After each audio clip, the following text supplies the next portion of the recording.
Bueno, vamos a arrancar entonces con la clase de hoy, que continuamos con el estudio de las reacciones en solución acuosa, que habíamos empezado la clase pasada, ¿sí? La clase pasada habíamos estudiado la parte de la disolución, desde los procesos de disolución de sales, y la termodinámica de disolución de sales, y habíamos empezado brevemente las reacciones ácido-base que podrían sufrir los acuocationes en solución. ¿Y por qué los acuocationes? Porque como producto de del proceso de disolución de la sal, habíamos dicho que lo que íbamos a obtener como producto iba a ser un catión hidratado, ¿verdad? Lo que llamamos aquí un acuocatión. También el anión, ¿verdad? Ambos iones se van a hidratar como cuando uno disuelve una sal en el agua, y lo que queremos ver ahora desde el punto de vista ácido-base, cuáles las reacciones que pueden dar esos acuoiones, ¿sí? Y habíamos visto que una de las reacciones que vamos a ver son las reacciones de hidrólisis, o sea, reacciones de esos acuoiones, de esos acuocationes, con las moléculas de agua del disolvente, ¿sí? Y habíamos visto que según esa reacción que está escrita aquí abajo, la molécula de agua del disolvente iba a actuar como base, está actuando en esta reacción como base de Bronsted frente al acuocatión, en definitiva, tomando uno de los protones de las aguas que están unidas al ion metálico central, coordinadas, le vamos a decir, a esas aguas muchas veces, que están coordinadas al ion metálico central, transformando una de las aguas entonces en un anión hidróxido y dando como resultado, como producto de esa reacción de hidrólisis, el hidrógeno. Hasta ahí habíamos visto la clase pasada.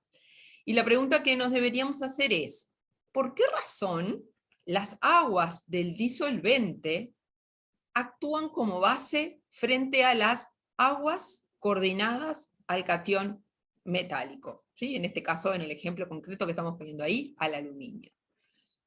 Dicho de otra manera, ¿por qué las aguas unidas al ion metálico son más ácidas que las aguas del seno de la solución, ¿verdad? La del disolvente, cuando está el ion metálico disuelto? Porque esas aguas de la primera esfera de coordinación tienen una acidez diferente, mayor en definitiva que las aguas del solvente, y por lo tanto el solvente puede actuar como base en esta reacción de hidrólisis. ¿Alguien tiene la respuesta a esa pregunta? ¿O se la imagina?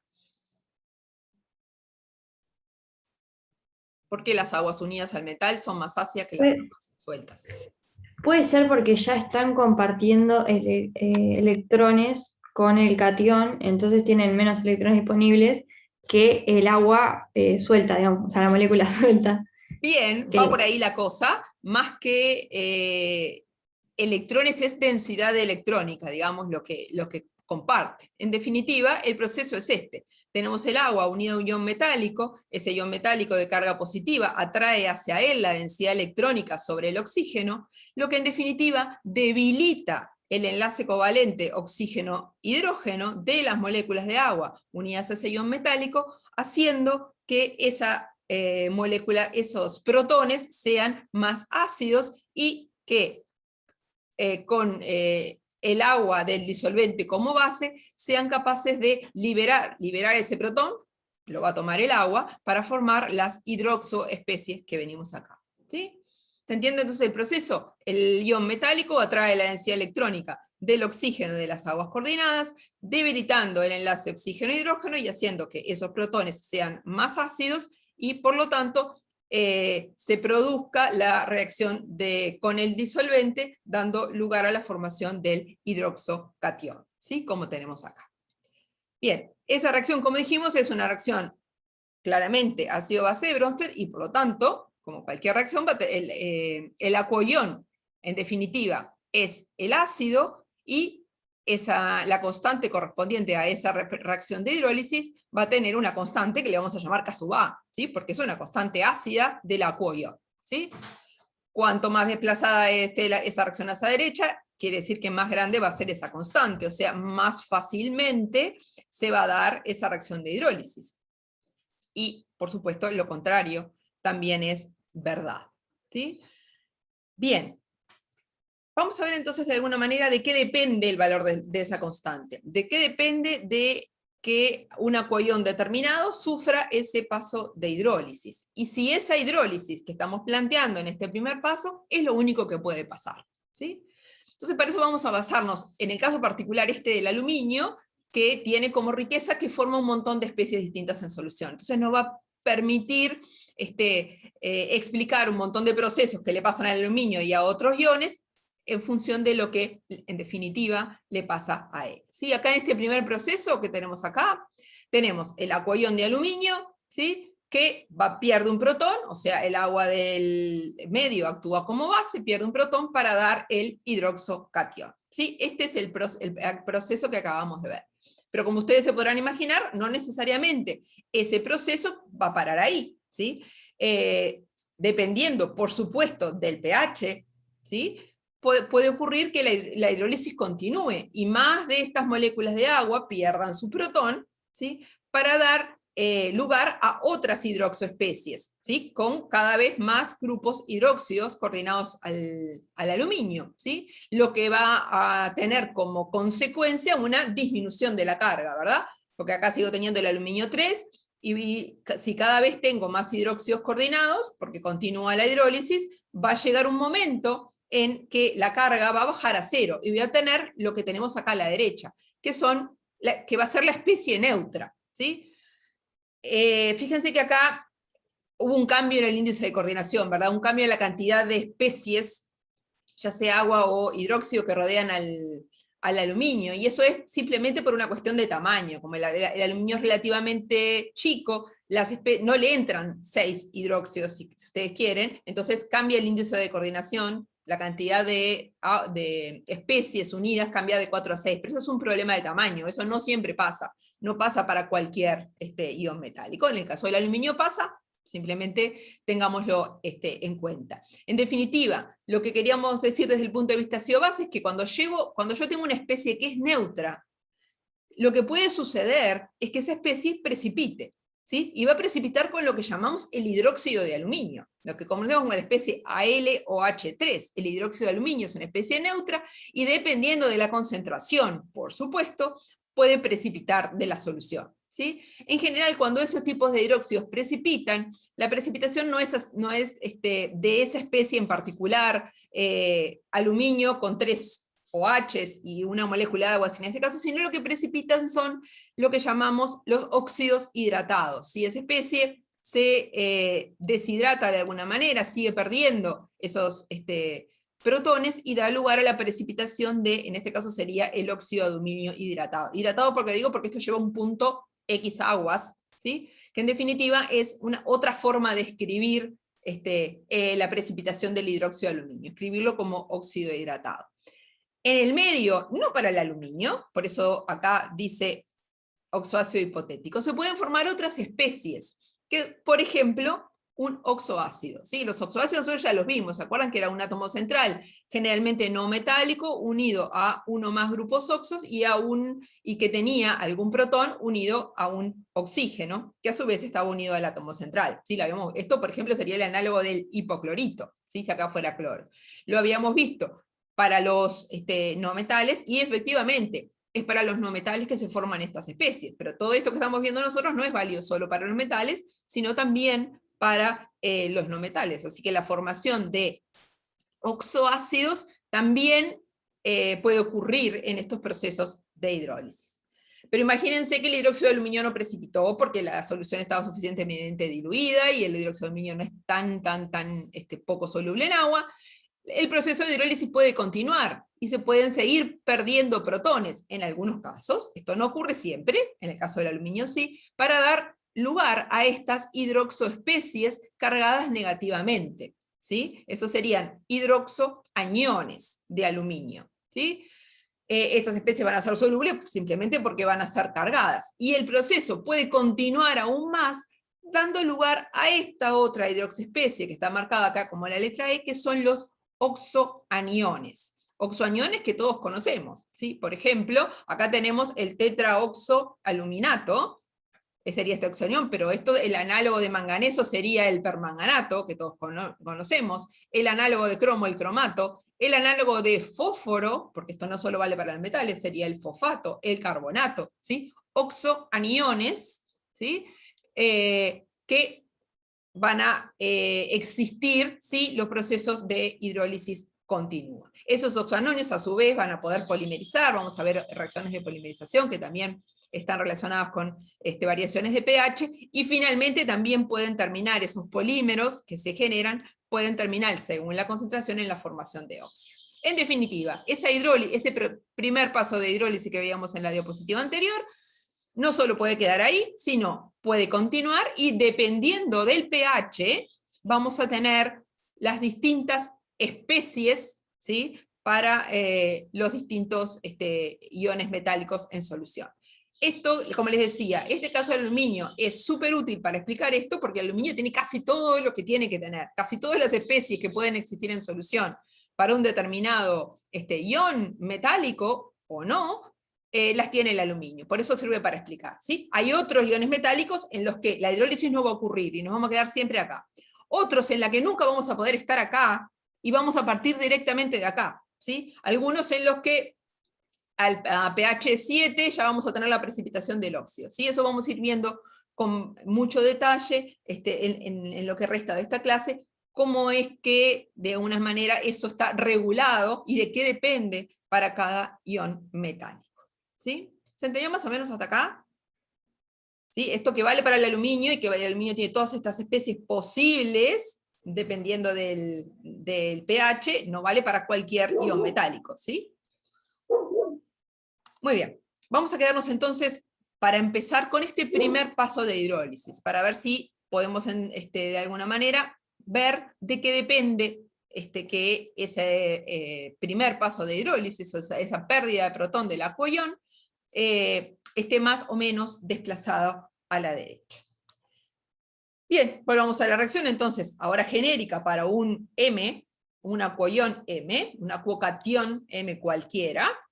Habíamos dicho que el proceso lo podíamos describir de forma de que ese ion metálico atraía la densidad electrónica de los oxígenos del agua, debilitando el enlace oxígeno-hidrógeno. Entonces, si yo miro este proceso así como lo estoy viendo, ¿de qué les parece a ustedes que dependerá que el protón es la acidez de ese protón? En definitiva, la acidez del acuocatión.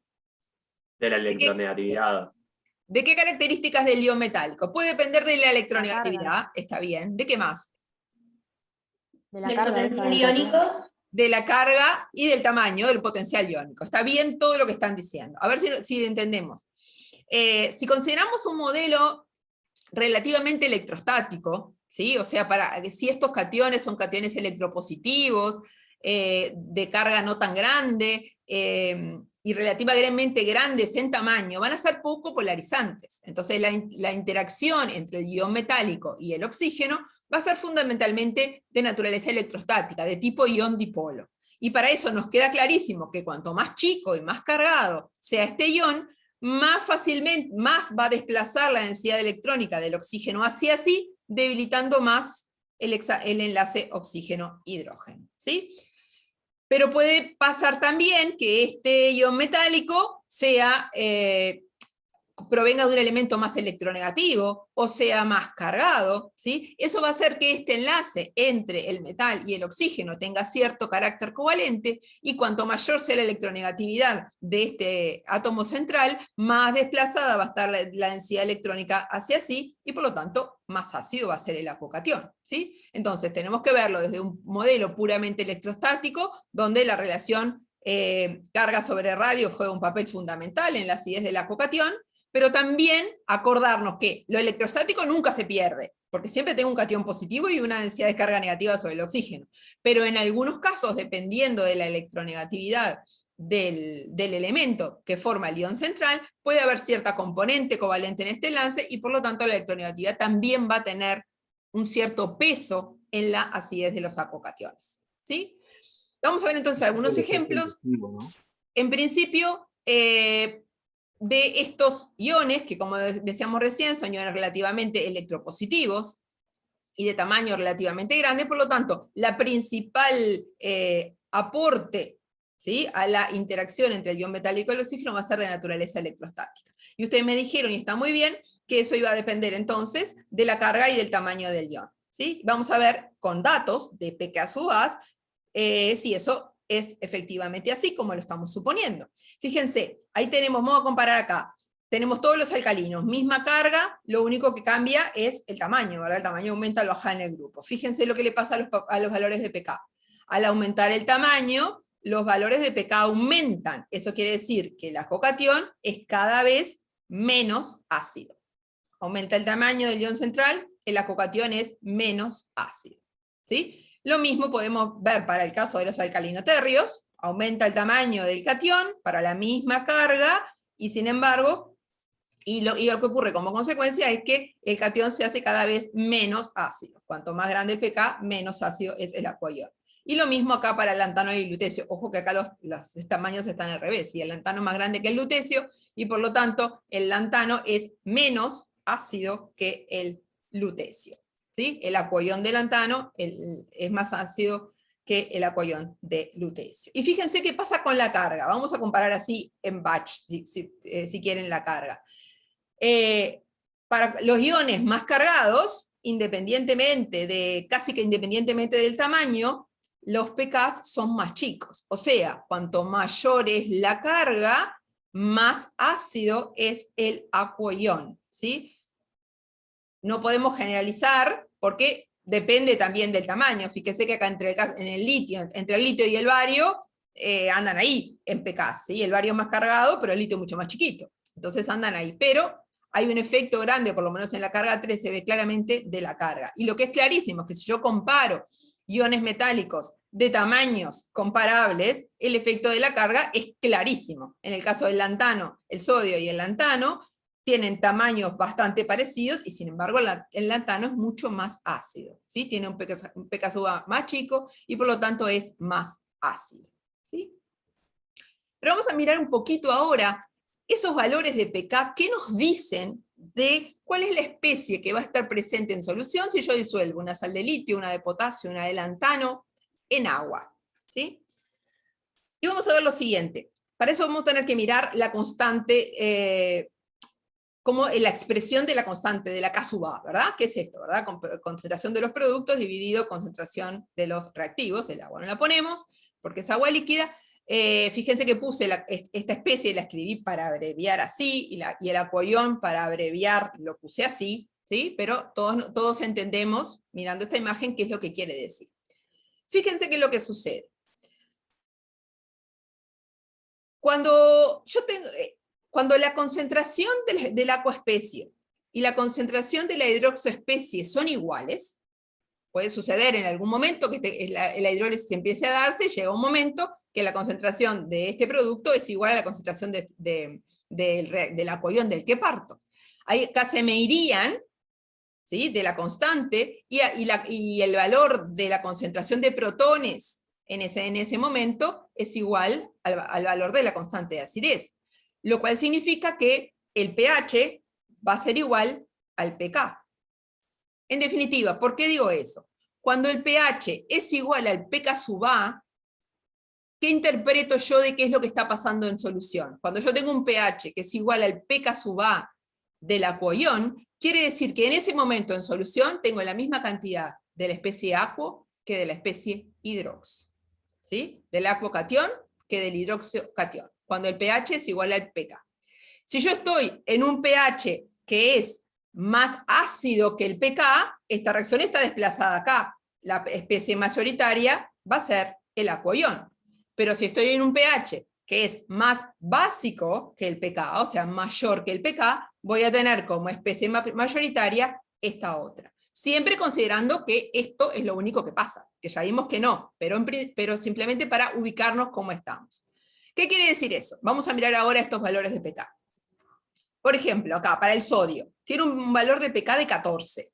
¿Eso qué quiere decir? Que si yo disuelvo cloruro de sodio en agua pH 7, ¿no? ¿Cómo va a estar el sodio? Estoy en un pH 7, que es mucho más chico que el pK, mucho más ácido que correspondiente al pK. Eso quiere decir que esta reacción está desplazada para allá, y lo que voy a tener en solución va a ser el aquaión de sodio. ¿Se entiende? ¿O no? ¿Puedes repetirlo, No, profe? eso mismo. Sí, no me... Repito. ¿Se entendió que cuando yo tengo un pH que es igual al pK, ¿sí? Las concentraciones de la especie hidroxo y la especie aquo son iguales en ese momento? Tendría mitad y mitad de cada una. Las dos cosas conviviendo en la solución. ¿Está?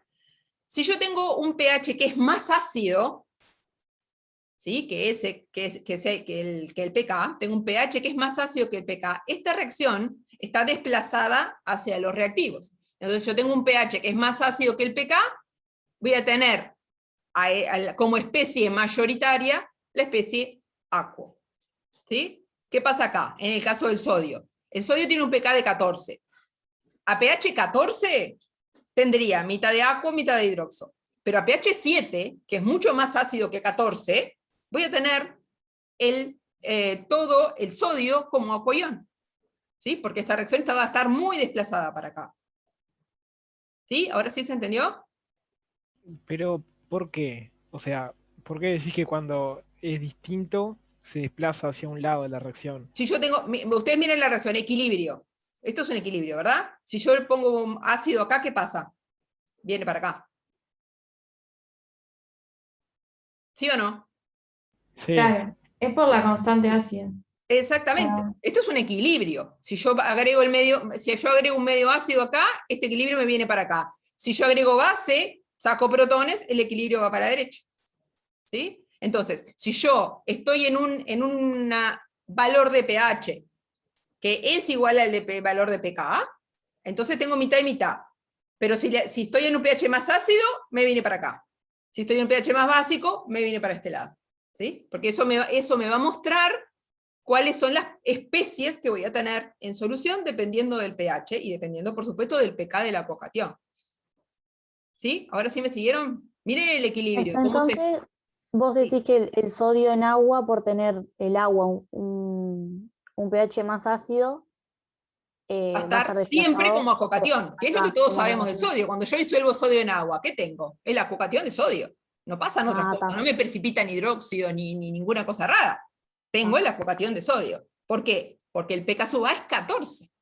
Recién si yo subo el pH hasta 14, o sea, con una soda 1 molar, recién ahí, capaz que algo de hidrólisis, capaz que sí, ahí voy a tener algo de hidrólisis de la acocation. ¿Sí? Fíjense que el pK sub A es igual al pKW del agua. O sea, la disociación, esta reacción para el caso del sodio, está muy desplazada a la izquierda. ¿Sí? Prácticamente no va a ocurrir. Y fíjense que para todos los cationes más 1 pasa incluso hasta los más 2, más lo mismo. Si yo disuelvo cualquiera de estas sales en agua, como lo disuelve pH 7, que es un pH mucho más ácido que el pK, voy a tener fundamentalmente como especie predominante el aquaión. ¿Sí? Pero ojo acá, ojo si yo quiero disolver cloruro de lutecio en agua. Disuelvo cloruro de lutecio en agua, el pK es 7, a pH 7 no voy a tener todo el lutecio como aquaión, lo voy a tener mitad como aquaión y mitad como hidroxo, ¿sí? O sea, parcialmente hidrolizado. ¿Sí? Si yo le agrego ácido a esa solución y en vez de tenerla a pH 7 la tengo a pH 2, entonces me corro para acá y lo logro pasar a aquaión. Si me voy a más básico, más concentración de esta especie. ¿Sí? ¿Por qué les explico eso? Porque nosotros tenemos que de alguna manera tratar de interpretar estos valores de pK sub A, porque ¿para qué sirve esto? Para saber cuando yo disuelvo una determinada sal en agua, cuál es la especie que espero tener según el pK de la acocation. ¿Sí? Si espero tener la especie aquo, la especie hidroxo, ok. ¿Sí? Bien. Como dijimos, no todo es electrostático en esta vida, y a pesar de que la relación de la carga y el radio afectan, como vimos en los ejemplos anteriores, los valores de pK, la electronegatividad de ese ion central, ¿sí? Que da lugar a una mayor covalencia, a una cierta contribución covalente en ese enlace, también va a importar. O sea, no deja de pesar la contribución iónica, o sea, no dejan de pesar la carga y el radio, pero también va a haber una cierta contribución covalente que va a afectar la acidez. ¿Sí? Fíjense en este ejemplo. Acá tenemos para los cationes +1. Potasio, sodio y litio. Disminuye el radio, las columnas oscuras son los radios. Disminuye el radio, disminuye el pKa. De acuerdo a lo que dijimos. Radio más chico, acuocatión más ácido. ¿Qué es lo que vemos acá? Radio más chico, acuocatión más ácido. No disminuye mucho, claramente, habíamos visto ya los valores, ¿sí? Pero se ve claramente una tendencia a la disminución en función de la disminución del pKa en función de la disminución del radio. Pero fíjense si seguimos hablando ahora de iones +1, ¿sí? Pero ahora de iones más electronegativos, como talio 1 o plata 1, con una electronegatividad que sea mayor que 0,5, mayor que 1,5. Para una electronegatividad mayor que 1,5, la diferencia electronegativa con el oxígeno se hace menor, hay cierto carácter covalente de desenlace, que en definitiva hace que los pKa de esos acuoiones sean un poco más bajos, ¿sí?, que los correspondientes a estos iones que tienen una interacción claramente electrostática. No es una diferencia fundamental, pero es una unidad de pK. O sea, si este tiene un pK de 10 a la menos 13,6, este tiene de 10 a la menos 12. ¿Sí? O sea, hay un orden de 10 en la diferencia de los pKs. O sea, no es tan gran cosa, pero es suficientemente importante como para que se vea el efecto de la electronegatividad, incluso para tamaños similares. ¿Sí? Porque, por ejemplo, estamos hablando del talio, que tiene un tamaño de 16, que es el más grande de todos, debería ser el menos ácido, y sin embargo es de los más ácidos. ¿Sí? ¿Por qué? Porque el talio es electronegativo y aporta un cierto carácter covalente a ese enlace con el oxígeno que desplaza aún más la densidad electrónica y hace que el acuocatión se vuelva más ácido. Eso que vimos para los cationes +1, que parece un efecto menor, si nos miramos para los cationes +3 es un efecto enorme. ¿Sí? Fíjense acá, tenemos en la primera parte para electronegatividades bajas, o sea, efecto prácticamente electrostático, ¿sí?, de la relación solamente respecto a la carga y el radio afectarían al pKa. Fíjense que más o menos sigue el mismo orden del tamaño, los pK siguen el orden del tamaño. Pero cuando me paso para esta zona donde tengo elementos con electronegatividades que son mayores de 1,5, fíjense que están a la derecha de la tabla periódica, ¿sí? De este lado están a la derecha, estos son lantánidos, y estos están a la derecha, tengo el escandio también, a la derecha de la tabla periódica, o sea, elementos más electronegativos. ¿Qué es lo que me va a suceder? Fíjense lo que pasa con los Ka-A. La tendencia del tamaño aproximadamente se sigue cumpliendo, pero los pK son muchísimo más chicos, ¿sí? Porque los elementos son mucho más electronegativos. O sea, la electronegatividad, los elementos con electronegatividad más alta, producen un mayor desplazamiento de la densidad electrónica en lugares acuocationes más ácidos de los que serían si no consideráramos ese efecto. Así que todo lo que me dijeron hoy estaba todo bien. La carga... Una pregunta. Déjame terminar la frase nomás. La carga y el radio afectan la acidez, y también la electronegatividad, cuando son elementos electronegativos, afecta a la acidez. Dime. Que, o sea, en cationes que tienen electronegatividad menor que 1,5 podemos tener en cuenta el radio, lo que habíamos dicho, pero para Sí. mayores ahí ya tenemos que tener en cuenta lo otro. No, hay que tener en cuenta, para todo hay que tener en cuenta el radio y la carga, para todos. Porque la componente electrostática del ion que es cargado positivamente y el dipolo del agua, esa nunca se pierde, no importa si son más o menos electronegativos. Para todos la componente electrostática es clave. Para los más electronegativos hay sumada una componente covalente, ¿sí?, que hace que los acuocationes sean más ácidos de los que serían si esa contribución no estuviera. Ahora sí, gracias. Disculpa, una Sí. pregunta de eso. No entendí por qué eso. A mayor electronegatividad va a haber una menor variación de electronegatividad entre el oxígeno y el metal. Fíjate que el Entonces, oxígeno es electronegativo. El oxígeno tiene una electronegatividad de 2,1. sí, si por nosotros- eso. Entonces, a mayor electronegatividad del M, lo Sí, que va a pasar es que la variación de electronegatividad va a ser menor. Entonces, ¿por qué Sí. se desplazaría aún más la el densidad enlace, electrónica? a ver, el enlace es más, si la diferencia de electronegatividad es menor, el enlace es más covalente, ¿verdad? Hay cierta superposición de orbitales, hay cierta covalencia en el enlace si la diferencia es menor.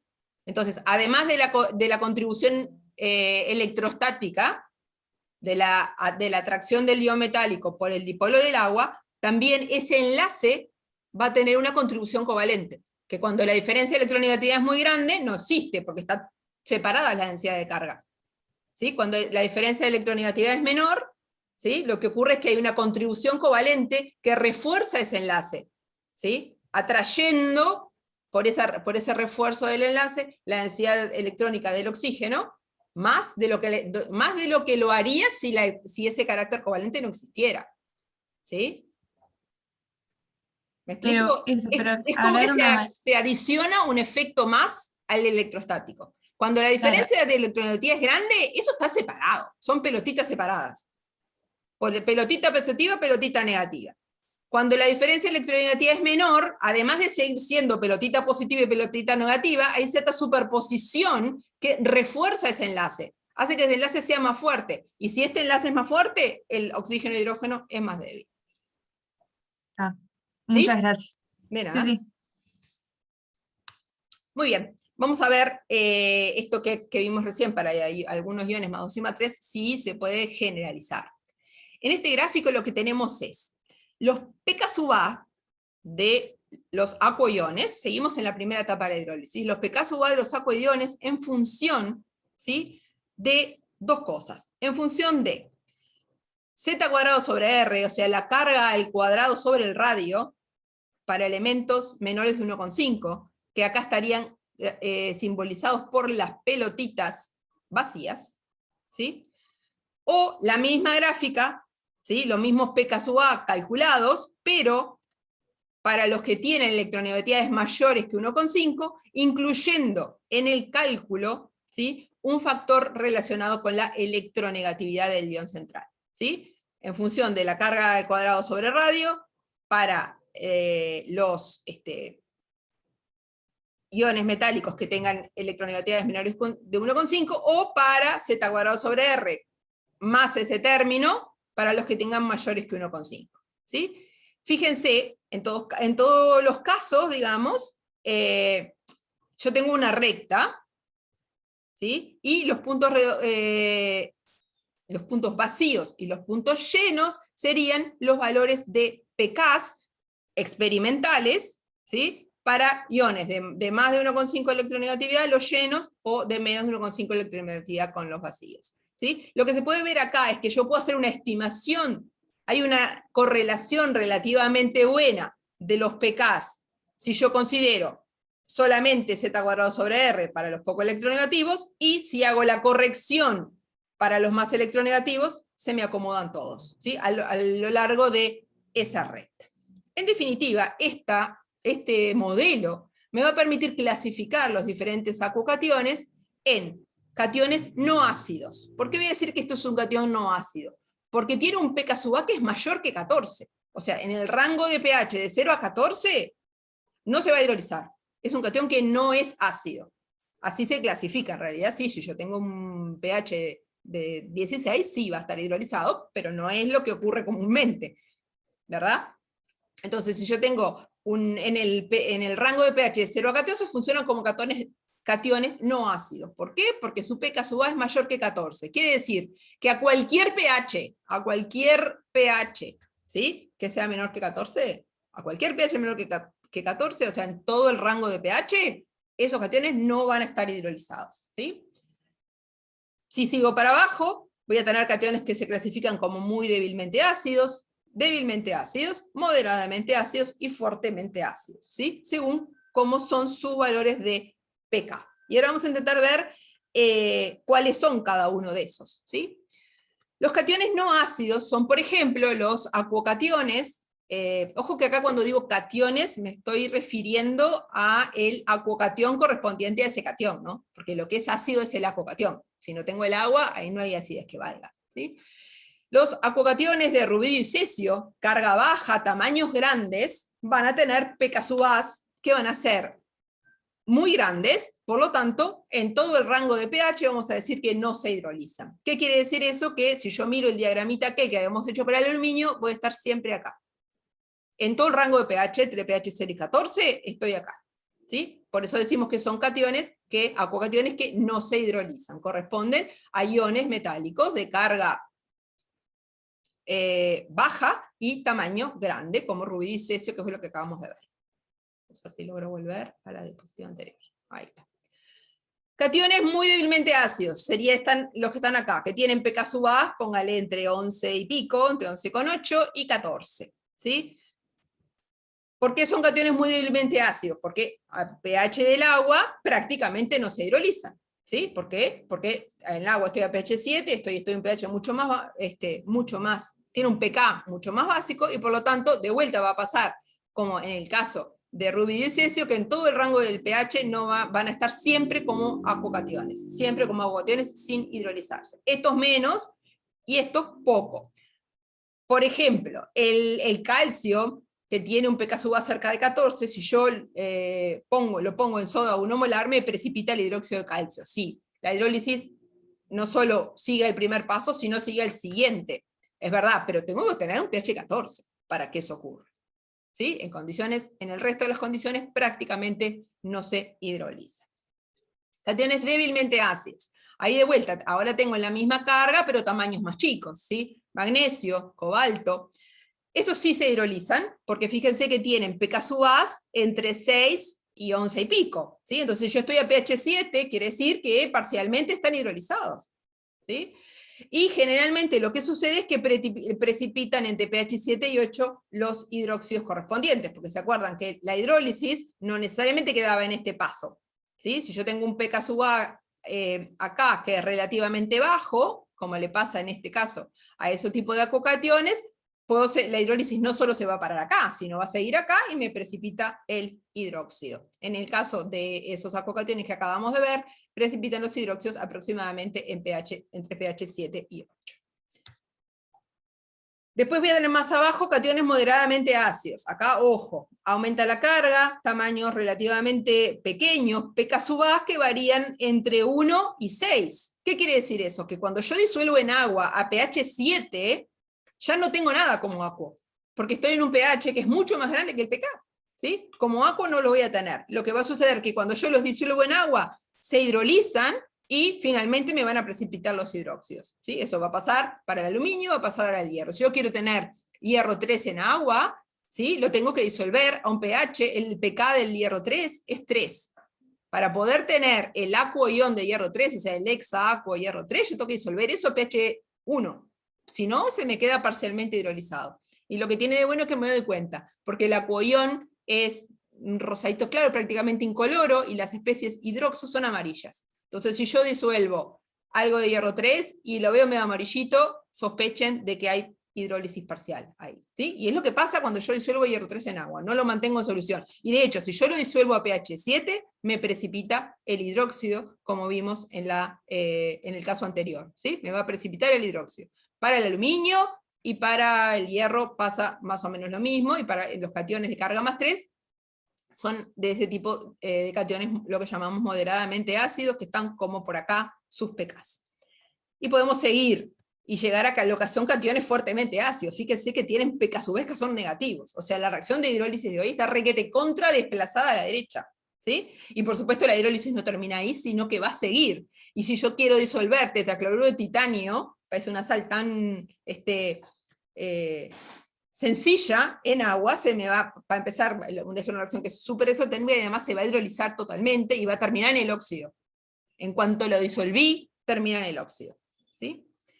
Pero no solamente voy a tener este rango de acuocationes, ¿sí? Sino que si puedo tener incluso iones que si yo pudiera tener el acuocatión serían aún más ácidos. ¿Por qué no están ahí? Porque yo como no los puedo tener, no hay cómo lograr tener el acuocatión, no tengo cómo medirlo. Sí puedo calcular mediante estas relaciones cuál sería su pK si el acuoión existiera. ¿Sí?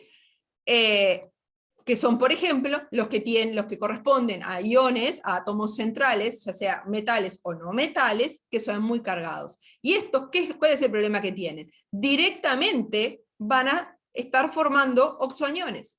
Manganeso 7. No puedo tener otra especie en solución de manganeso 7 que no sea el oxoanión. En todo caso, con el mejor de los casos, si lo requete contrapongo en medio ácido, capaz que el oxoanión se me protona. Capaz. Ni siquiera, porque justo el permanganato es una base recontra débil. Pero el fosfato sabemos que sí, que si yo lo pongo en medio ácido se me protona, pero nunca voy a tener un fósforo rodeado de 6 moléculas de agua, nunca va a ocurrir. Lo mismo con acá tenemos el perclorato, fíjense que tengo cloro, fósforo, manganeso, todos en altísimos estados de oxidación, manganeso 7, fósforo 5, cloro 7, ¿sí? Estas especies no van a existir nunca como acuaiones, y lo que yo voy a tener en realidad es parto derecho de acá. Estoy acá, lo disuelvo en agua y estoy acá. Siempre los voy a tener como uso. Por eso el fósforo 5 siempre va a estar como fosfato. Y el manganeso 7 siempre va a estar como permanganato en solución. ¿Sí? Así es como lo voy a tener. ¿Por qué? Porque estoy acá. Nunca voy a tener el acuación, y por la altísima carga y pequeñísimo tamaño del ion central, esto va a estar va a tener un pH requete contraácido y va a estar totalmente hidrolizado y voy a partir directamente de acá. ¿Sí? Muy bien.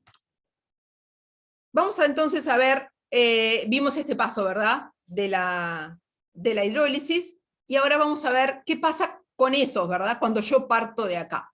Los acuocationes, dijimos que eran ácidos, ¿verdad? Son ácidos, desde el punto de vista de Bronsted, pierden su protón del agua, explicamos todo el proceso. Estos son los acuocationes. ¿Qué les parece a ustedes que pasará con los oxoaniones? ¿Sí? Son aniones, aluminio 3, 4 grupos oxo, me queda carga menos 5. Este oxoanión, desde el punto de vista de Bronsted, ¿será un ácido o una base? Una base. Una base. No puede ser ácido en la vida entera porque no hay ningún protón para dar. ¿Sí? Así que solo pueden actuar como bases. De hecho, eso es lo que sucede.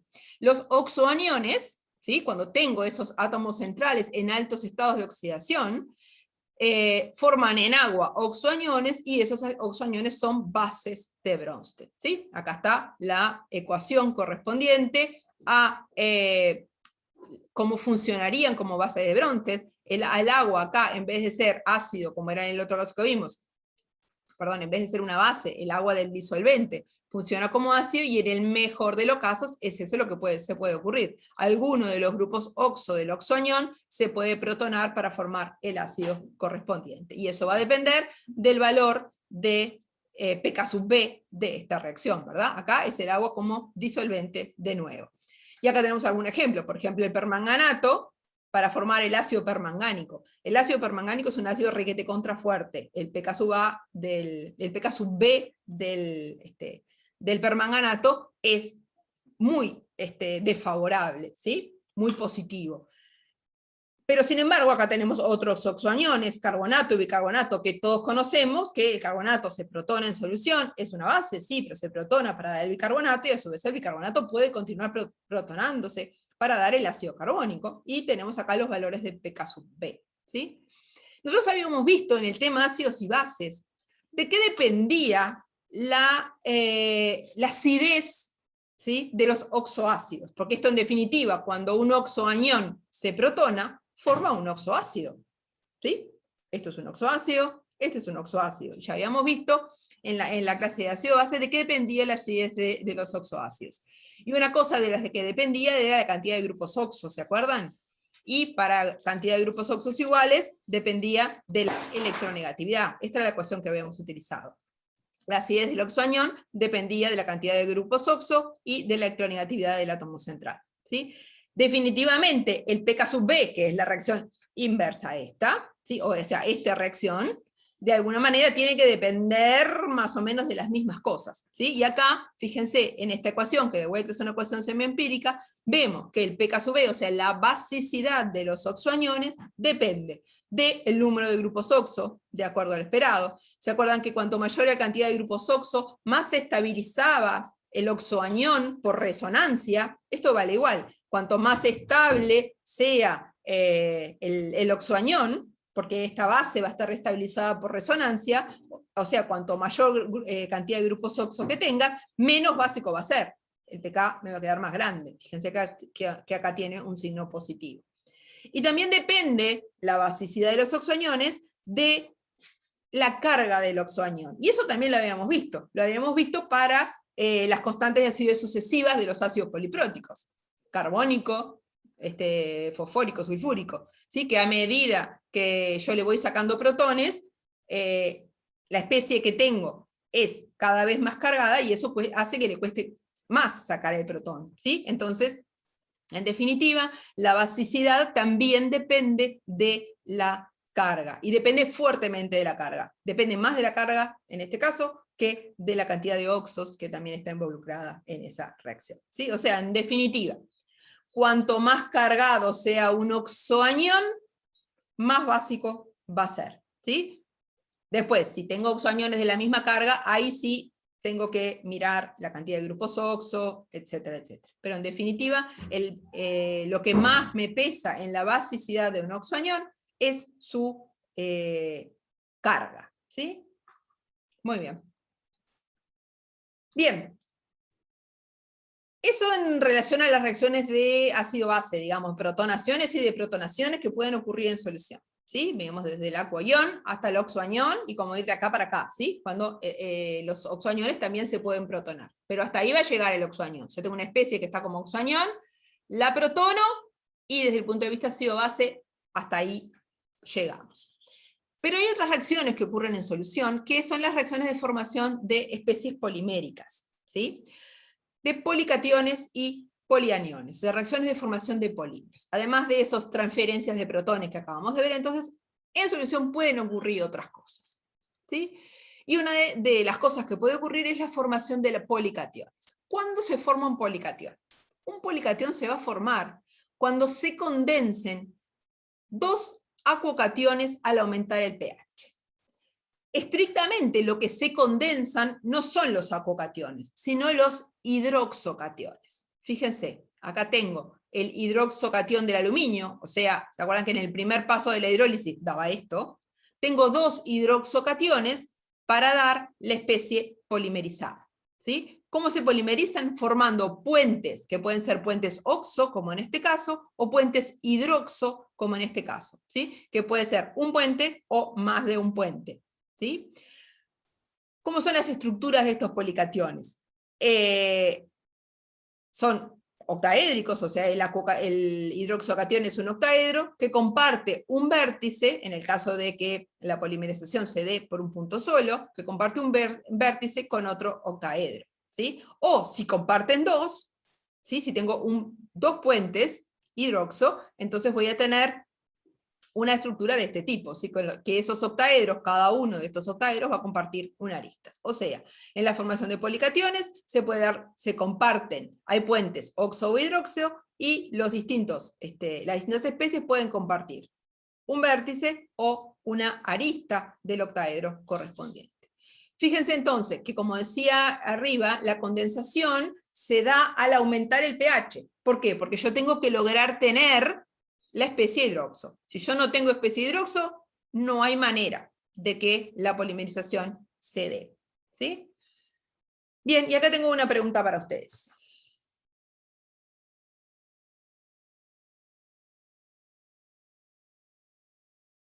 La pregunta dice, ¿cuál de los siguientes elementos es más probable que forme un policatión? O sea, si yo tengo una sal de sodio de disuelvo en agua, una de calcio, una de cromo 3 o una de manganeso 7, ¿cuál de ellas es más probable que forme policationes?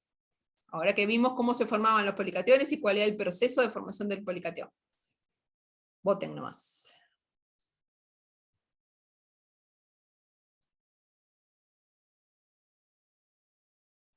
Voy a ocultar los resultados para darle más emoción.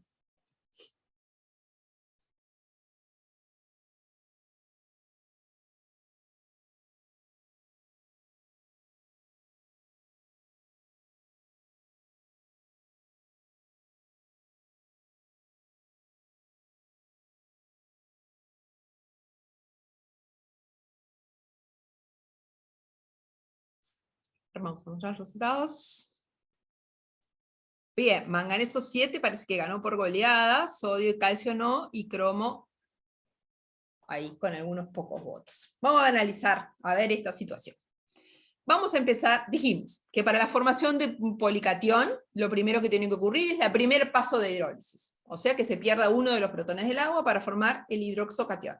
Y después dos hidroxocationes se unen para dar el policatión correspondiente, que puede tener dos, o más, ¿no? Porque la formación de polímeros puede continuar, puede seguir, no es que se quedan 2, no necesariamente se quedan 2, eso me olvidé de aclararles. Pero es un hecho que lo primero que tiene que ocurrir es que haya una deprotonación de las aguas para formar el hidroxocatión.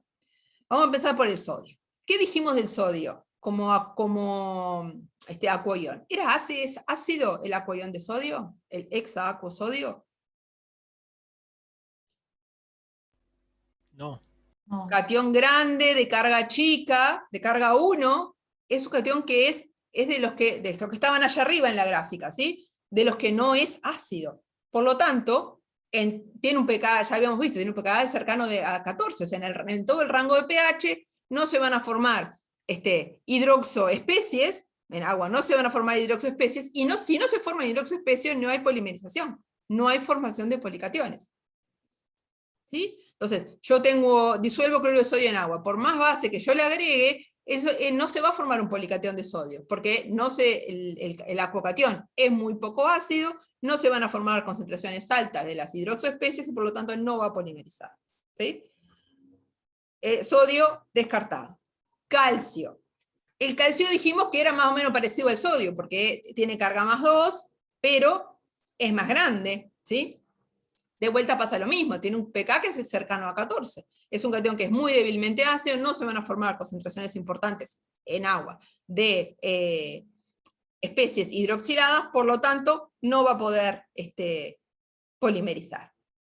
El cromo 3, sin embargo, es un ion de carga más 3, como el aluminio y como el hierro, ¿sí? Y por lo tanto va a tener un pK que va a ser relativamente ácido. Su acuocatión va a ser bastante ácido. ¿Por qué? Porque es cargado y es pequeño el ion, ¿sí? Eso va a hacer que atraiga fuertemente la densidad electrónica del oxígeno, las aguas coordinadas unidas al ion central van a ser ácidas y se van a formar fácilmente las hidroxoespecies que necesito para la polimerización. Si no hay hidroxoespecies, no hay polimerización. Entonces, el cromo es uno de los elementos que dan policationes. El aluminio da policationes, como vimos, el cromo da policationes, el hierro da policationes, ¿sí? Los iones de carga más 3 dan policationes. El manganeso 7, que se llevó todos los boletos, ¿sí? ¿Da hidroxocationes? ¿Se acuerdan que para un policatión necesito tener un acuohidroxo? ¿Sí? Para que pueda polimerizar. ¿No se hacía directamente oxoanión? Exactamente, el manganeso 7 está allá, está del otro lado, está como oxoanión, no hay chance, ¿sí? Y además, recuerden que los policationes se forman por disminución del pH, ¿sí? Perdón, por aumento del pH, haciendo el medio más básico para favorecer la formación del hidroxoanión. Yo ya acá lo tengo totalmente deprotonado, el manganeso 7 está como permanganato. No hay, yo le puedo poner base que eso no va a mover de ahí. ¿Sí? Es una base, de hecho, el permanganato que acabamos de ver. O sea, el manganeso 7 no va a formar policationes, no los va a formar. ¿Sí? Acá el único que tiene chance es el cromo. ¿Se entendió? Muy bien, sigamos entonces. O sea, los policationes dijimos que tenemos que tener acuocationes que puedan sufrir cierto grado de hidrólisis para poder tener estas hidroxoespecies que son las que finalmente polimerizan. ¿Sí? Muy bien. A ver si esto sigue. ¿Dónde estaban los acuocationes? Sí. Profe, disculpe una pregunta. Sí. Los cationes que son fuertemente ácidos, que se hidrolizan, ¿también podrían? Por ejemplo, titanio 4. Claro, por ejemplo. No, titanio 4 está acá y no lo muevo de ahí. Yo disuelvo el titanio 4 y nunca tengo agua coordinada. Se hidroliza tan fuertemente, atrae tan fuertemente la densidad electrónica de las aguas que están alrededor que lo disuelvo y me queda acá, queda en H. O sea que en realidad solo voy a tener los moderadamente ácidos van a ser exactamente, en general son los de carga 3. O ponerle uno de carga 2 muy chiquito, pueda tener cierto grado de polimerización. Pero los ejemplos típicos son aluminio 3, hierro 3, cromo 3. ¿Sí? Gracias, profe. Los que están en esa Tengo zona. una pregunta yo. Sí. Siempre que yo pongo un catión muy cargado, ¿me va a llevar esta reacción hasta el oxoanión? Sí. La respuesta es sí. Si es muy cargado, sí. Bien, o sea, gracias. nunca voy a, o sea, lo de me va a llevar es lo único dudoso, porque nunca voy a pasar por acá. Yo disuelvo y estoy acá. No, claro, pero tiene que pasar por todo. No, es que no pasa directamente. En cuanto un agua, imagínatelo así, ¿no? Esto es una caricatura lo que te estoy diciendo. En cuanto un agua se le acerca al manganeso 7, al instante se deprotonó totalmente, y la siguiente también, y tengo el oxoanión. O sea, se da de una. Se da de una, exactamente. Yo tengo manganeso 7, tengo cloro 7, tengo fósforo 5, estoy en oxoanión. No hay chance de que suceda otra cosa, ¿sí? Bien, estoy acá gracias. directamente. En algunos, en estos que están como, en el caso del ejemplo del aluminio, este que ya les puse acá, o incluso lo podríamos haber hecho con el hierro, ahí sí, como estoy en el medio, estoy en esos moderadamente ácidos, puedo ir de un lado al otro y hasta incluso aislar casi todas las especies que están acá. ¿Sí? Pero Bien. cuando estoy de este lado, nadie me mueve de acá. ¿Sí? Si yo disuelvo y estoy acá, listo, no hay chance. Lo mismo que si disuelvo sodio, estoy acá y no hay chance de irme para otro lado. ¿Sí? Entonces, cuando estoy en estas puntas, en el A o en el E, no hay nada. Cuando estoy en moderadamente ácidos, puedo moverme casi como quiero por cualquiera de estos lugares. ¿Se entendió? Sí, bien, gracias. Una cosa que no aparecía, esos policationes que dijimos que se podían formar cuando dos hidroxoespecies, un acuoión en medio básico formaba una hidroxoespecie, ¿sí? Y esa hidroxoespecie podía polimerizar, no estaban en el esquema anterior, pero van acá. ¿Sí? De hecho, el aluminio lo forma. O sea, dos de estas vienen para acá. ¿Sí? Los policationes, cuando empiezan a crecer, se siguen hidrolizando, pueden llegar a formar especies neutras y terminar acá, finalmente, en óxido. ¿Sí? Los policationes a veces son estables en solución y a veces no, y termina finalmente precipitando el óxido. O sea, acá habría que poner una flecha para acá, eso dependiendo del grado de polimerización y también dependiendo del pH, ¿sí? Porque tengo que tener, para que precipite, una especie neutra que en definitiva sea la que sea insoluble en agua. Y cuanto más alto sea el grado de polimerización, más grande va a ser la especie que va a tener y menos soluble va a ser. Entonces va a tender a precipitar más fácilmente. ¿Sí? Muy bien, ahí están entonces en el esquemita que no estaban puestos originalmente los policationes. Pero además de policationes, ¿sí? Algunas especies de solución pueden formar polianiones, y los polianiones se pueden formar a partir de oxoaniones metálicos o no metálicos. Como dice ahí entonces, los polianiones se forman por condensación de oxoaniones metálicos al bajar el pH. Oxoaniones metálicos, ¿se acuerdan? Estoy en esta punta, cuando le bajo el pH, puedo llegar a tener polimerización, ¿sí?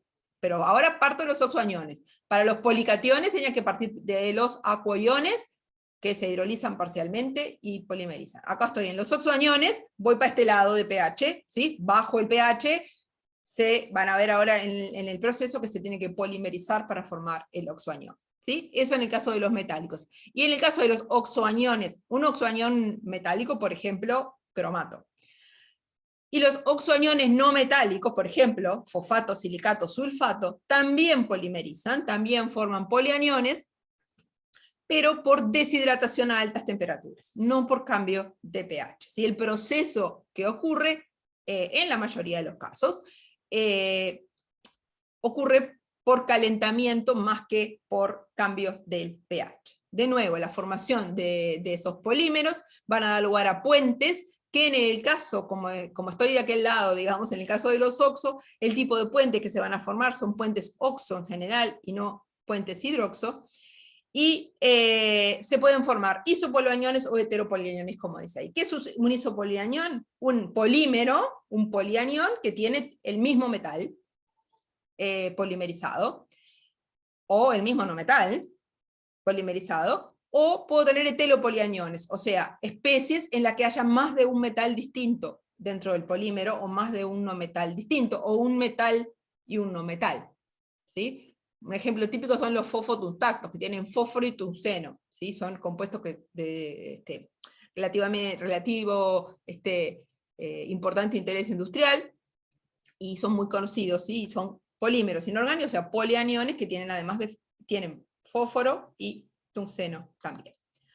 ¿Dónde estoy? Estoy acá, ¿sí? Parto del oxoanión, bajo el pH, porque necesito protones, como dice acá, y voy a tener acá el polímero. En el caso del aluminio, la polimerización que ocurre es así de pobre, pero van a ver que dependiendo de la naturaleza del oxoanión, esta polimerización puede ser muchísimo más grande que 2, infinitamente más grande que 2. De vuelta, como siempre se forman especies poliméricas, puede llegar un momento en que tenga neutralización de la carga y termino acá.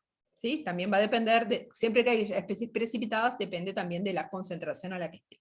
Ahora igual vamos a ver algunos ejemplos de eso. Pero para que se ubiquen en el esquema, la formación de polianiones está acá. Parto del oxoanión, en medio ácido se forma el polianión. Muy bien. ¿Cómo es el mecanismo de formación de esos polianiones? El primer paso es la protonación, ¿sí? Tengo el polianión, por ejemplo acá el cromato, se protona para formar esta especie que es una especie oxohidroxo, un oxohidroxoanión, ¿sí? Luego que tengo esta especie oxohidroxio, ahí va a ocurrir la condensación, ¿sí? Se van a unir formando un puente oxo y se va a perder una molécula de agua, igual que en el caso de la formación de los policationes, que no sé si lo dijimos explícitamente, estaba escrito, se libera una o más moléculas de agua cuando ocurre la condensación. Acá pasa exactamente lo mismo, ¿sí? El proceso de condensación, formación del puente oxo, y deshidratación, ¿sí? Y esto puede ocurrir una vez, como está acá, o muchas veces para dar lugar a polímeros. Fíjense estos polianiones que tenemos acá, la cantidad de centros que tienen, ¿sí? 6 en el caso del niobio, 7 en el caso del molibdeno, incluso pueden ser más.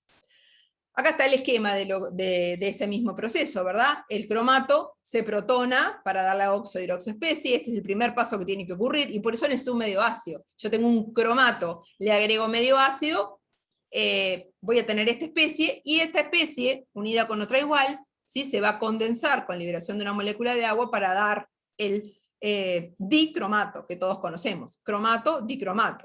Por eso yo en agua, si tengo cromato, le agrego medio ácido, el cromato es un anión de color amarillo fuerte, le agrego medio ácido, se me transforma en naranja. ¿Por qué? Porque me pasa a dicromato, que es naranja. Y este proceso, en solución, es reversible, ¿sí? Puedo ir de acá, vengo de acá para acá, agregando ácido, y voy de acá para allá, si le agrego base, ¿sí? Si tengo dicromato, agrego base, y vuelvo el proceso para atrás, ¿sí?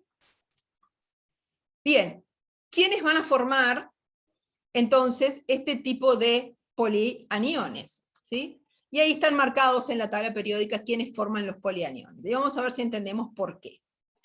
Dijimos que para la formación de un polianión tengo que partir de un oxoanión. O sea, para empezar tienen que ser especies que en solución formen oxoaniones, ¿sí? Y para esas, ¿qué especies eran? Las que tenían átomos centrales, que tenían alta carga y relativamente pequeño tamaño, pero sobre todo alta carga. Entonces acá tenemos, para vanadio, ¿sí? ¿En qué estado? El vanadio, como ustedes saben, los metales de transición tienen muchos estados de oxidación, ¿sí? Entonces el vanadio va a formar polianiones en estado de oxidación alto, ¿sí? Vanadio en el más alto posible, que es vanadio 5. El cromo va a formar oxoaniones cuando está como cromo 6. Cuando está como cromo 3 ya vimos que formaba el acuión que se hidrolizaba, bla, bla, bla. Pero cuando está como cromo 6, en agua va a estar como cromato, formando un oxoanión, y por lo tanto va a poder formar polianiones. Lo mismo con el niobio, molibdeno, etc. ¿Sí? Son estos elementos en su estado de oxidación más alto, ¿sí? Y acá tenemos los metales, lo mismo, ¿sí? Borato, aluminato, silicato, fosfato, sulfato, selenato, arseniato, ¿sí? Los oxoaniones de estos no metales en medio, algunos en medio ácido, pero sobre todo por un proceso de deshidratación, por calentamiento pueden formar también las mismas especies poliméricas, ¿sí? Y ahí yo les puse una pregunta. De estos tres oxoaniones, ¿no? Permanganato, cromato, vanadato, ¿cuál les parece a ustedes que tendrá mayor tendencia a la polimerización? Mayor tendencia a la formación de isopolianiones.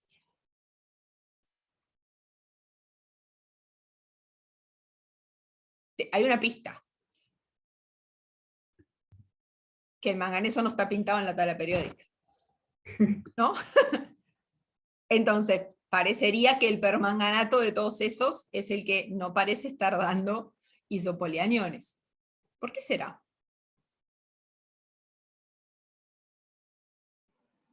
Por la carga total. Por la carga, exactamente. ¿En qué afectaba la carga? Habíamos visto que cuanto menos cargado era un oxoanión, menos básico era. Entonces, ¿qué le pasa al permanganato?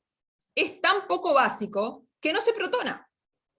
Yo he hecho ácido, pero no se protona. Y como no se protona porque es muy poco básico, no puede polimerizar, porque la primera etapa de la polimerización es la protonación. Entonces, los oxaniones de carga baja no polimerizan.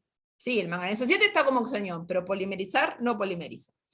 ¿Y quién va a polimerizar más, teniendo en cuenta ese mismo criterio? ¿El vanadato o el cromato? El vanadato, definitivamente. El vanadato es una base más fuerte que el bromazo, va a tener más tendencia a protonarse y por lo tanto más tendencia a la polimerización. ¿Sí? De hecho, el cromato forma el anión dicromato, como vimos en la diapositiva anterior, y para de contar. Capaz que con un medio recontraácido, algún grado más de polimerización puede haber, pero muy menor. Pero fíjense lo que le pasa al vanadio. El vanadato forma un montón gigantesco de especies polimerizadas, de las cuales los decavanadatos son los más comunes. Acá los tenemos acá arriba, ¿sí?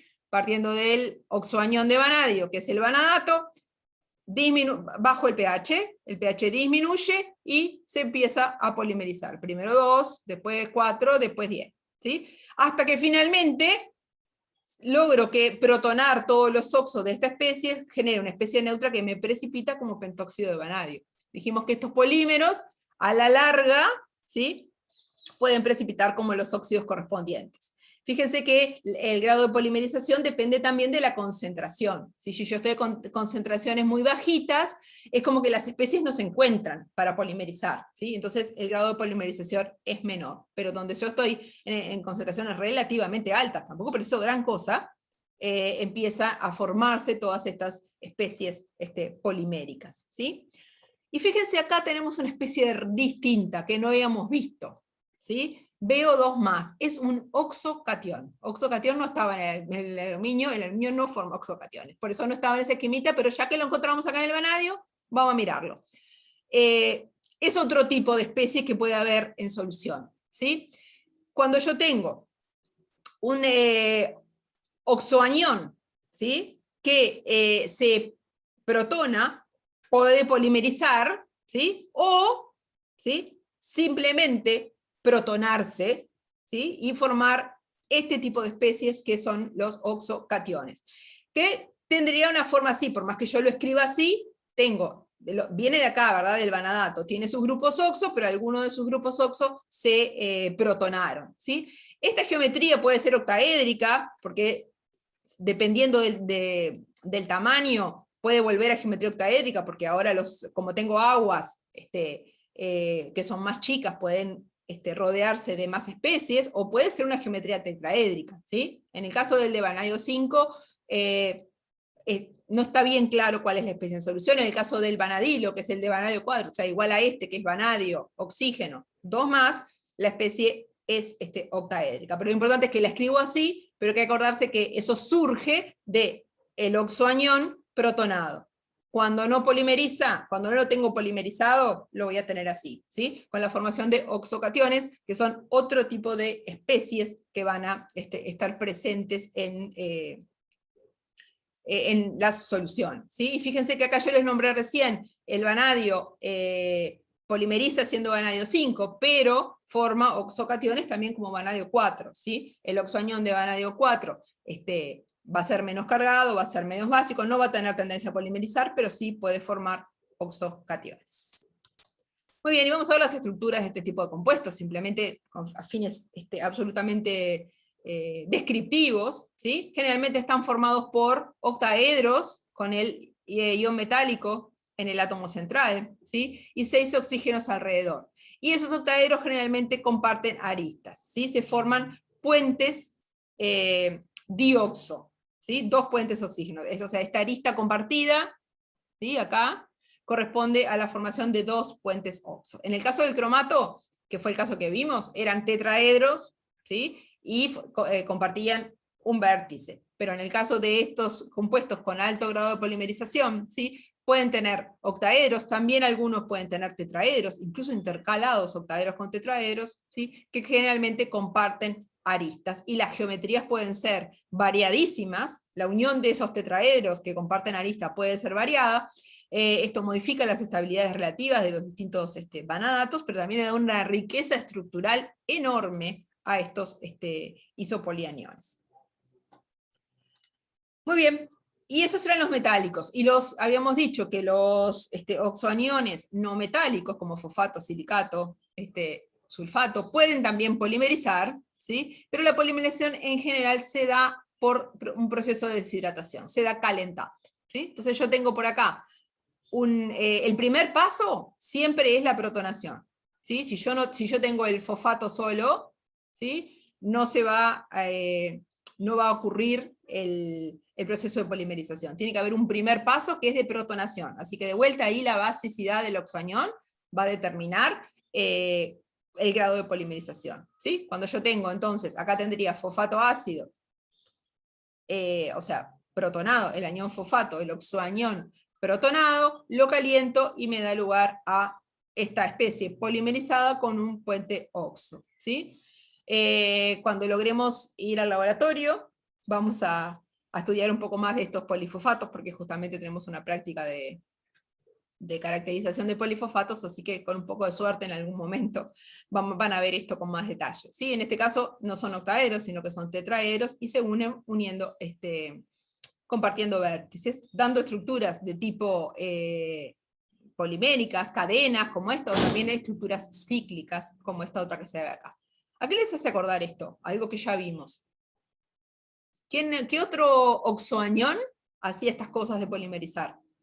¿A los silicatos? Los silicatos, exactamente. Los silicatos. O sea, lo vimos para los silicatos en las clases de estructura. Esto para los polifosfatos es menos rica, digamos, la variabilidad estructural en el caso de los fosfatos, pero el proceso de polimerización es exactamente el mismo, ¿sí? Muy bien.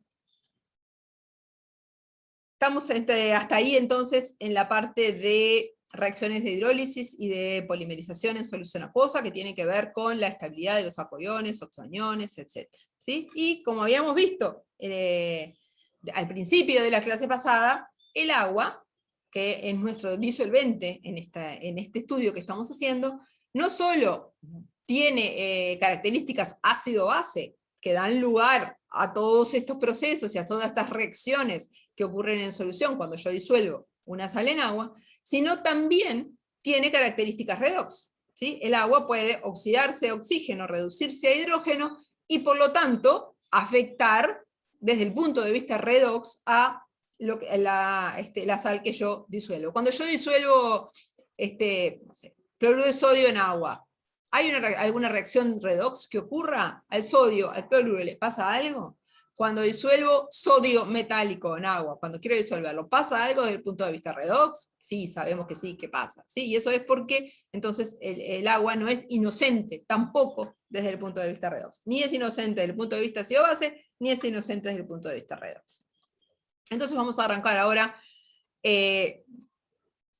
tratando de recordar, todo esto ustedes ya vieron en química general, cuáles son las reacciones de oxidación y reducción del agua que pueden ocurrir. Ahí tenemos la oxidación de agua-oxígeno, que tiene un potencial de oxidación, o sea, de la reacción tal cual está escrita, de menos 1,23 voltios, y la reacción de reducción de protón a hidrógeno con un potencial de 0. ¿Por qué pongo protón a hidrógeno? Porque estamos hablando de potenciales en condiciones estándar, ¿sí? Entonces yo tengo pH 0, la especie que voy a tener que se va a reducir a pH 0 es el protón, ¿sí? Protón a hidrógeno. Este warning que hay acá es porque me di cuenta hoy de mañana que en la presentación que les colgué en la red, los electrones estaban de este lado. Mamarracho. Tremendo mamarracho. Nada, se los puse para que vieran que estaba mal. Corríjanlo, tachonen ahí en la presentación si la imprimieron, y pongan el electrón del lado correcto, que me equivoqué, y me di cuenta de mañana, por eso puse ese símbolo ahí. Muy bien. ¿Cómo podemos de alguna manera relacionar estos potenciales, ¿sí?, de oxidación, estos potenciales redox del agua, con la capacidad del agua como oxidante y como reductor? Porque eso lo queremos ver. ¿El agua es oxidante? ¿El agua es reductora? ¿Es más oxidante que reductora? Las dos reacciones se pueden dar, ¿verdad? ¿Cómo de alguna manera podemos relacionar, ¿sí?, ese potencial que pusimos ahí con esa capacidad? ¿Sí? ¿Qué me dicen ustedes? El agua es, mirando los potenciales, ¿no? ¿Es oxidante, es reductora, es más oxidante que reductora?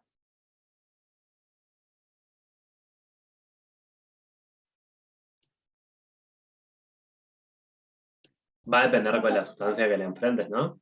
Claro, va a depender de la sustancia que le ofrende, pero si yo digo, por ejemplo, el flúor F2, ¿sí?, es un oxidante, es el oxidante más fuerte que existe, ¿sí?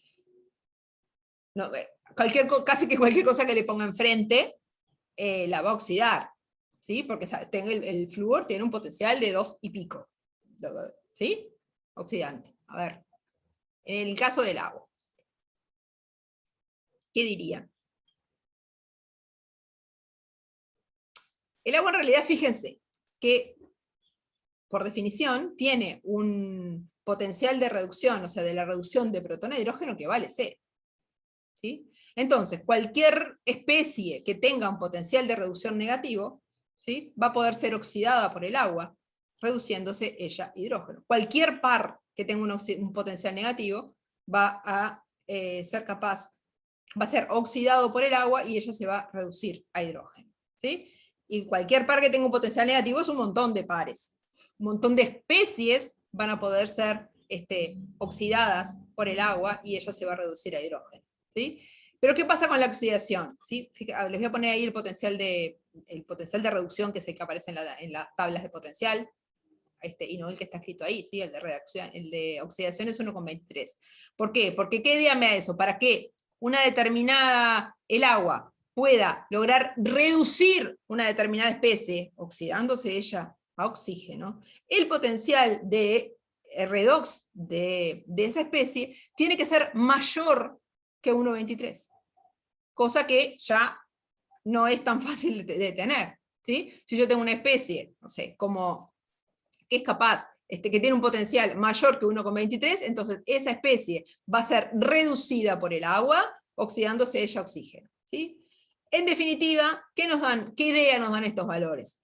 Que el agua, de hecho, es bastante buena, ponele, como oxidante, o sea, cuando ella se reduce a hidrógeno, pero como reductora, pobrecita. ¿Sí? Va a haber pocas especies que el agua va a poder reducir oxidándose ella a oxígeno. Pero bueno, algunas va a haber, y vamos a ver cómo nos damos cuenta, digamos, y de qué depende, o cómo varía ese potencial, esa capacidad de oxidante y reductora del agua. Pero antes de seguir, quiero saber una cosa. Estos potenciales redox, ¿no?, de oxidación y reducción del agua, ¿dependen del pH? Y el Metimeter pregunta. Esperen, que esta pregunta lento hoy.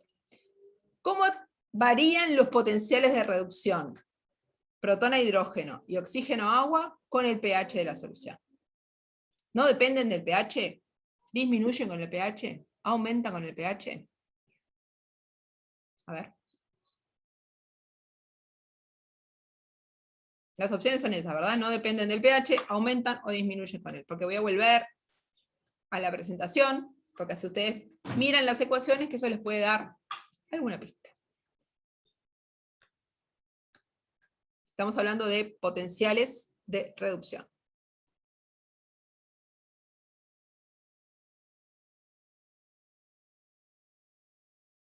Profe, ¿se anima a volver al Menti así se ven el numerito? ¿Qué? Ah, lo pongo de nuevo, perdón. A ver si funciona.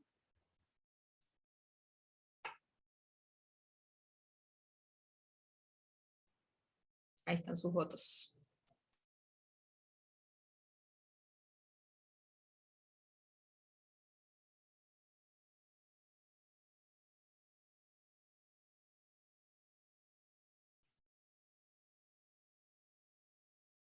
Bueno, parecería que la opción ganadora es que disminuye con el aumento del pH, que aumenta con el aumento del pH, todavía ahí está peleando con que no depende. A ver, vamos a esperar unos minutitos más y tratamos de ver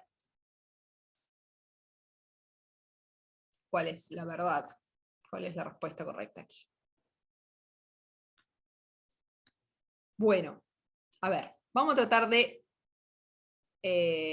pensar un poquito cómo darnos cuenta de cómo responder esa pregunta, ¿sí? Si el potencial de oxidación y reducción del agua depende o no del pH. Si los potenciales de redox involucrados en estas reacciones de oxorreducción dependen o no del pH.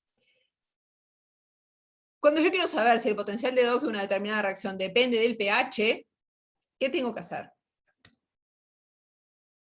¿Qué es lo primero que tengo que pensar?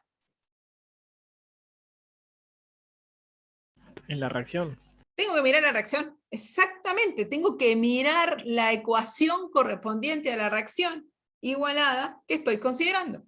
Si en en la reacción igualada hay protones o hay hidróxidos, entonces el potencial depende del pH.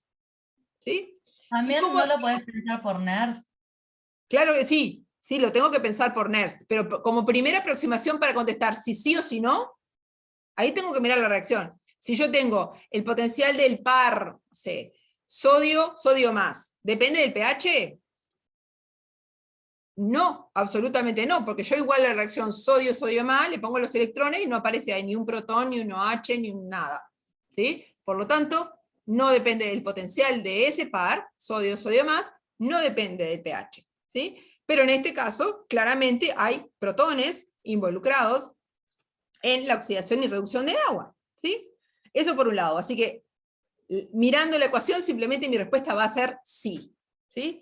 Y después, para ver si aumenta o disminuye, puedo hacerlo a partir de la ecuación de NERSC, como dice la compañera, o simplemente puedo hacerlo mirando la ecuación también, mirando cómo se desplaza el equilibrio. Vamos a mirar en el caso de acá, de la reducción de protón a hidrógeno. ¿Qué le pasa a esta reacción cuando yo tengo un pH más ácido? Se desplaza a la derecha. Se desplaza a la derecha. ¿Qué significa que se desplaza a la derecha? ¿Sí? Que se va a favorecer con una disminución del pH. ¿Sí? Entonces yo ya sé cómo varía. Miro el equilibrio, Le Chatelier. Aumento el pH, perdón, aumento la concentración de protones, o sea, disminuye el pH, la reacción se desplaza a la derecha. Perfecto. ¿Qué va a pasar con el potencial? Si la reacción está más desplazada a la derecha, quiere decir que tiene un potencial más grande. ¿Sí? Un potencial más grande da lugar a una constante de equilibrio mayor. Reacción más desplazada a la derecha. ¿Sí? Y lo mismo para la oxidación, ¿verdad? En este caso yo tengo escrita la oxidación, y por lo tanto me va a dar para el otro lado. Esta reacción, así como está escrita, si yo aumento la concentración de protones, se desplaza hacia los reactivos, voy a tener un potencial que sea todavía más negativo, ¿sí? Y una constante de equilibrio menor. Pero mirando la reacción y con el principio de Le Chatelier, voy a saber claramente si una modificación en el pH, cómo me afecta al potencial de la reacción. Afectármelo, me lo afecta, definitivamente. Lo veo por la reacción, lo veo por la ecuación de NERSC, y cómo me lo afecta, lo veo según si, por Le Chatelier, ¿verdad? Si se desplaza a la derecha o a la izquierda. ¿Sí? Muy bien, en definitiva, esperen que esto no quiere funcionar, ahí. En definitiva, la variación del potencial redox de los potenciales de redox del agua, los potenciales de reducción, acá está escrito oxígeno, agua, y agua, hidrógeno, va a depender del pH y va a disminuir con el pH. ¿Sí? Acá en el eje, en esta gráfica que yo tengo potencial en función del pH, en este eje están los potenciales que saco de la tabla de potenciales. 0 para la reducción de protón a hidrógeno, 1,23 para la oxidación. O sea, como son potenciales de reducción, acá figura 1,23. Bien. Y esta recta que yo puse acá, ¿sí? ¿De dónde surge? Surge, como decía la compañera hoy, de aplicar la ecuación de NERSC. ¿Sí? ¿Se acuerdan de la ecuación de NERSC? Potencial igual E0, potencial estándar, menos 0,059, y acá va las concentraciones de las distintas especies. Si yo tengo todo en condiciones estándar, excepto la concentración de protones, para ver la variación con el pH, la ecuación de Nernst para el proceso oxígeno-agua me queda de esta forma, ¿sí? Se los dejo como deberes que hagan el ejercicio de deducir esta ecuación. O sea, el potencial varía linealmente con el pH, con una pendiente de esa recta que es negativa. Y lo mismo si lo hago para protón a hidrógeno, ¿sí? El potencial varía igual en los dos casos, ¿sí? Con una disminución, o sea, al aumentar el pH, el potencial disminuye, como se puede ver en estas rectas. ¿Esto qué efecto tiene? Que yo cuando quiero saber qué le pasa a una determinada especie en agua, yo pongo una especie en agua, ¿va a reaccionar desde el punto de vista redox? No me alcanzan con mirar acá, no me alcanza con mirar solo la tabla de potenciales, porque si yo sé que los potenciales varían con el agua, con el pH, tengo que saber a qué pH estoy para saber si esa especie va a ser afectada desde el punto de vista redox por el agua o no. Porque como vimos acá, cuando estoy a pH 0, ¿qué especies van a ser afectadas con el agua? Todos los pares redox que tengan potenciales de reducción negativos, como habíamos dicho hoy, fíjense, me fijo en esta línea, ¿sí? Todos esos, ¿qué es lo que van a pasar? El agua se va a reducir a hidrógeno y la forma reducida de ese par se va a oxidar. El agua se reduce y el par se oxida. Miro acá. Lo mismo acá arriba, para poder tener una especie que oxide al agua, o sea, que se reduzca en presencia de agua, la especie de ese par va a tener que tener un potencial que sea acá mayor que 1,23. Todo eso a pH 0. Pero si estoy acá, esos números ya no valen, ¿sí? Pero sí vale el hecho de que cuando yo estoy en una zona que está por fuera de esta línea, va a haber, en condiciones estándar, ¿verdad? Va a haber oxidación del agua oxígeno con reducción de la especie oxidada, cuando estoy acá afuera. Y cuando estoy acá afuera, porque lo veíamos acá, va a pasar lo contrario. Va a haber reducción del agua hidrógeno con oxidación de la parte reducida, ¿sí? Del par correspondiente. En definitiva, cuando yo estoy acá afuera, tengo una especie que tiene un potencial que está por acá, a pH 0 por acá, o a otro pH por otro lugar, la forma reducida se va a oxidar reduciendo el agua hidrógeno. Cuando yo estoy por acá afuera, la forma oxidada del par se va a reducir, ¿sí? Oxidando el agua a oxígeno, ¿sí? En definitiva, los pares redox que me queden por acá afuera no van a ser estables en agua, ¿sí? Ya sea a pH 0, como habíamos visto, que serían los puntitos acá, o a otros pH, yo tendría otros puntos acá, ¿sí? ¿Qué pasa acá en el medio? Cuando yo estoy acá en el medio, el potencial de ese par hace que el agua no sea capaz ni de oxidar a la especie reducida, ni de reducir a la especie oxidada. Ninguna de las dos cosas ocurren cuando estoy acá adentro. Entonces lo que yo voy a decir es que ambas formas van a ser estables en agua. Entonces cuando yo tengo especies, pares redox que me caen acá en el medio, esas especies, desde el punto de vista termodinámico y en condiciones estándar, excepto pH, van a ser ambas formas estables en agua, ¿sí? Vamos a ver algún ejemplo. Fíjense, acá yo puse de vuelta lo mismo, la zona de estabilidad del agua, que se llama a esta zona, delimitada por la variación del potencial redox del agua con el pH.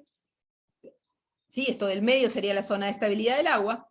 Y puse acá un par cualquiera que se me ocurrió a mí, el par hierro 3, hierro 2. ¿Sí? Con su potencial de reducción siempre, que vale 0,77. ¿Sí? ¿Por qué tracé una recta acá horizontal? Una recta de pendiente 0. Porque es independiente del pH. Porque el potencial hierro 3, hierro 2 es independiente del pH. Yo igualo la ecuación ahí y no tengo ni protón, ni OH, ni nada. Es independiente del pH. De acuerdo a lo que vimos recién, la especie hierro 3 y a pH menor que 8, ¿es estable en agua? Si yo disuelvo una sal de hierro 3 en agua, desde el punto de vista redox, ¿sería estable o no? Sí. Sí, ¿por qué? Porque está en la zona de estabilidad del agua. ¿Sí? Acá el hierro 3 no se puede reducir a hierro 2 oxidando el agua a oxígeno porque no le da el potencial. Porque me quedaría 0,77, si fuera pH 0, 0,77 menos 1,23, me da negativo. Potencial negativo, constante de equilibrio chica, la reacción se va a dar en muy baja tensión. A pH, ¿qué pasa en esta zona con el hierro 2? Tampoco. El hierro 2 no se va a oxidar a hierro 3, reduciendo el agua de hidrógeno. ¿Por qué? Porque el potencial de vuelta me da negativo. Porque el potencial hacia el otro lado, hacia la oxidación, sería menos 0,77, lo sumo con 0, me da negativo, potencial negativo, constante de equilibrio chica, reacción muy poco desplazada a la derecha. Podemos decir que hierro 3 y hierro 2, a pH menor que 8, van a ser estables en solución. Pero a pH mayor que 8, ¿qué va a pasar? El hierro 3 se va a reducir a hierro 2, oxidando el agua a oxígeno. Eso es lo que me dice el potencial. ¿Sí? Cuando estoy por acá afuera, se da la oxidación de agua a oxígeno. ¿Y cuál es la especie que va? Si el agua se oxida, la especie se tiene que reducir. Entonces, si tengo hierro 3, se va a reducir a hierro 2. Si tengo hierro 2, no se le va a mover un pelo, porque hierro 2 no se va a reducir. Por lo menos no considerando este par. Podría reducirse a hierro 0, pero eso sería otra historia. ¿Sí? Pero el hierro 3 se va a reducir a hierro 2, oxidando el agua a oxígeno, si estoy en esta zona de acá afuera. ¿Sí? ¿Por qué eso no sucede? ¿Y por qué las sales de hierro 2 y las de hierro 3 son todas estables en agua? Porque tenemos que considerar lo que se llama el factor cinético en estos procesos redox. ¿Sí? Las reacciones a veces son termodinámicamente favorables, como se ve ahí, pero desde el punto de vista cinético, la zona de estabilidad del agua se abre, ¿sí? Porque la formación de gases en la solución es un proceso que requiere una energía adicional, ¿sí? Y hace que la zona de estabilidad de agua se amplíe, ¿sí? Y esto que nosotros vemos desde el punto de vista termodinámico no siempre se cumple. Ya es la hora, chicos, seguimos un poquito la clase que viene con lo que nos queda ver de redox.